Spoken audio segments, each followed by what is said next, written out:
playing havoc with practice plans. Yeah, it really is. I mean, we'd love to be able to go outside and practice on our home field, but the weather's just not cooperating with us right now. And again, you can't control the weather. There's no need to worry about it. We were able to get a great practice in today. We spent some time in the cages, got a lot of really good swings, quality work in the cages, and came in and did plenty of fundamental work here in the indoor facility. Lucky that we have an indoor facility that we can come into in inclement weather and get a good workout in. So overall, we got a great practice in today. We'd love to be on the field, but it is what it is, and we just move forward. Do you have to text Dabo and ask him for permission to use it? Yeah, we have our way of going about doing that, and the football staff is great to work with. As long as it's available, they always let us come over here and get a workout in, so we really appreciate it. You guys appreciate the true hops. Oh, yeah. I mean, you're playing on the turf. I mean, there's no bad hops on the turf, so it's pretty easy to catch a ground ball on the turf. When you were getting ready for Austin Peay a few weeks ago, you had to call around the Ohio Valley to find out about them and probably watch some video of them. Did you see Morehead State in that process, or maybe inadvertently gain information on them now that's helpful to you for this weekend? No, we watched some video on Morehead, or I did. I watched some video on Morehead yesterday, just on their pitchers, just to just kind of see how they look, their tendencies, their arm slot, what their stuff looked like, just trying to gain some sort of familiarity with some of their starting pitchers. They're big and they're strong and they're physical and they have a lot of power. So that's one thing that you could take from watching some of their hitters. Overall, that's going to be the name of the game. Is we got to keep the ball in the ballpark. If we can do that, execute pitches, play good defense behind them, and limit their free passes, then we'll give ourselves a good chance. But they're a physical bunch. Coach, you expecting Kier to play at all, either Friday or at all this weekend? We're just our big goal right now is just trying to get Kier to the point to where we can make a decision on whether he's going to be available or not. This was the second day in a row that he hit off the tee. We're hoping to be able to have him hit off of an arm, like batting practice or front toss, more of a moving ball tomorrow, which creates it's a little more exertion on his part to hit BP. So we got to see how he feels there first before we move into trying to make a decision as to whether he will be available for the weekend or not. What about your pitching rotation? Got a thought process in mind there? We're going to meet this afternoon.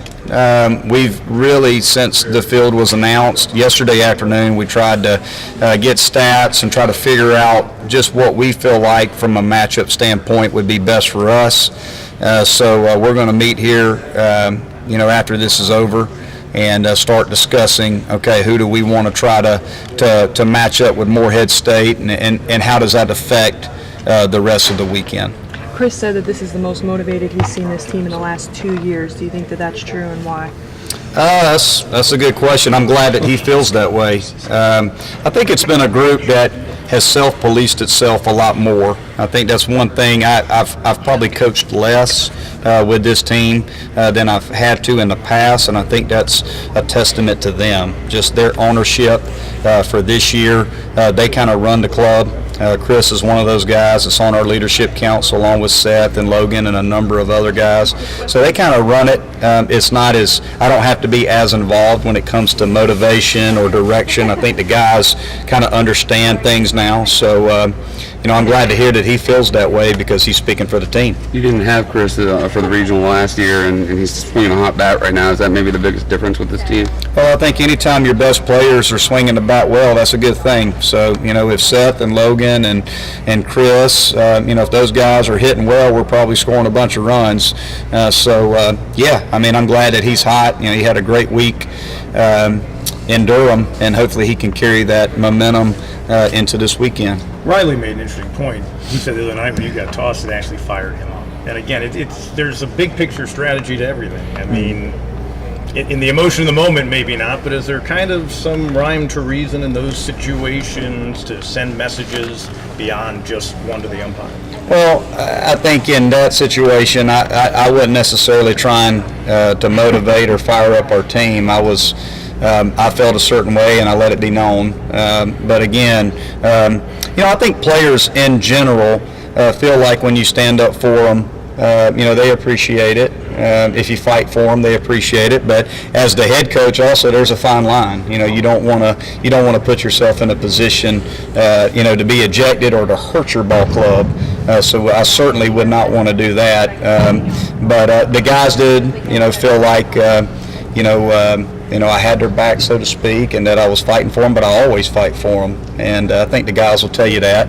Whether it had anything to do with how he pitched after that point, who knows? But try to do everything I can to protect our players first and foremost. Coach, you said all year that you try not to put an emphasis on any one game or series. Is that kind of unavoidable for this weekend, and is it a challenge at all to keep these guys playing loose?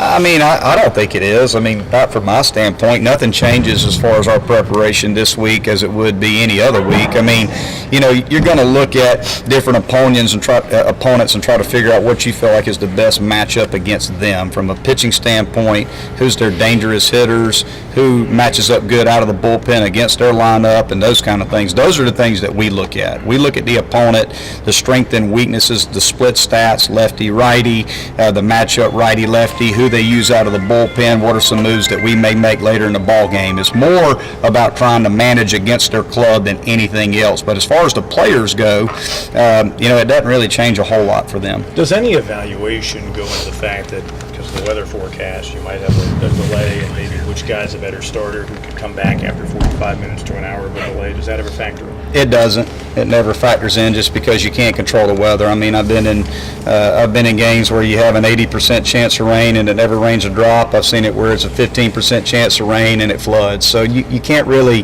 focus on that too much. The big thing is when it does happen, and we all know it happens a lot this time of year as the weather heats up, but you run into thunderstorms and delays and things of that nature.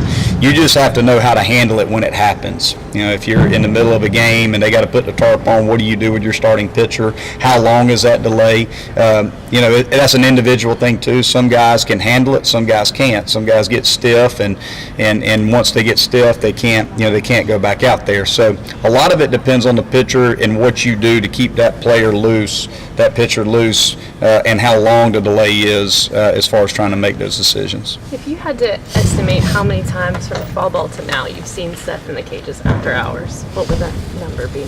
Oh gosh. Well, a lot. I would say in the fall it was almost every day.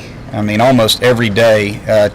Typically, the guys go into the weight room after practice. Okay, we work out in the weight room after practice, and a lot of times I'm one of the last ones leaving out of there.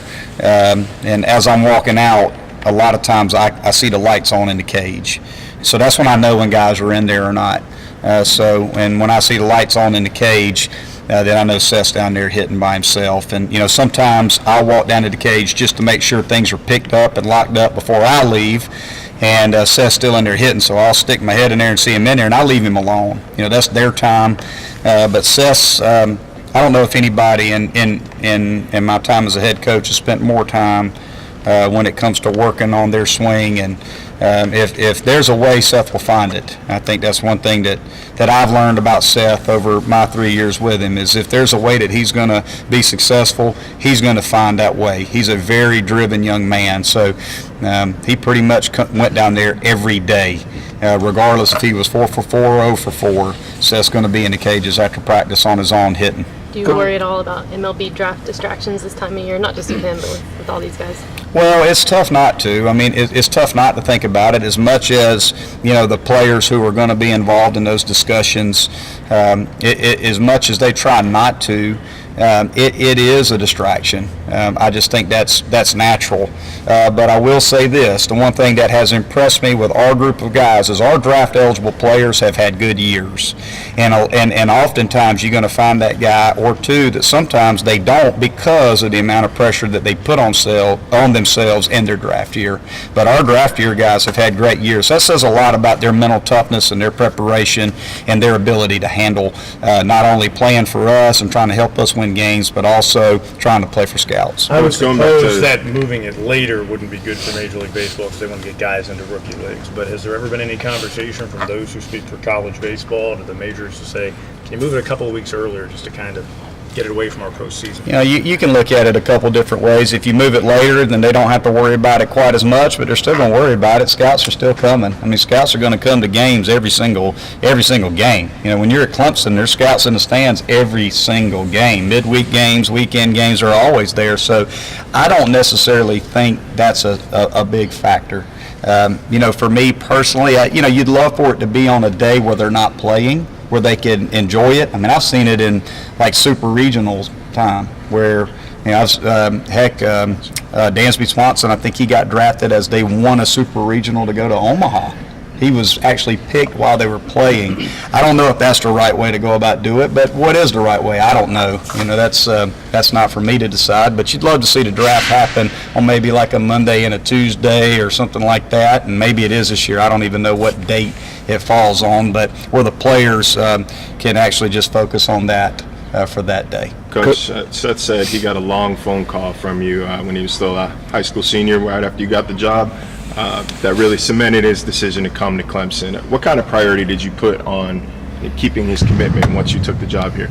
Well, when I got the job, I discussed all of that with Bradley and with Coach LaCroix first and foremost, who I needed to stay in touch with, kind of where we were at with certain guys. And you know, he told me, you know, you got to touch base with Seth. You know, Seth's probably the first guy you need to call. So I did. I called Seth. I talked to Seth. Had a really good conversation with Seth, more just to let him know who I was and what I believed in and how I felt like him coming to Clemson, how it was going to impact his life, impact our program. Really just kind of spoke from my heart. And then a few days later, he and his family came up. We met face to face and spent more time together. And I think he felt a little bit better about the transition. And you know, that's a tough thing for any young man to have to deal with. You know, transitions aren't easy for anybody. So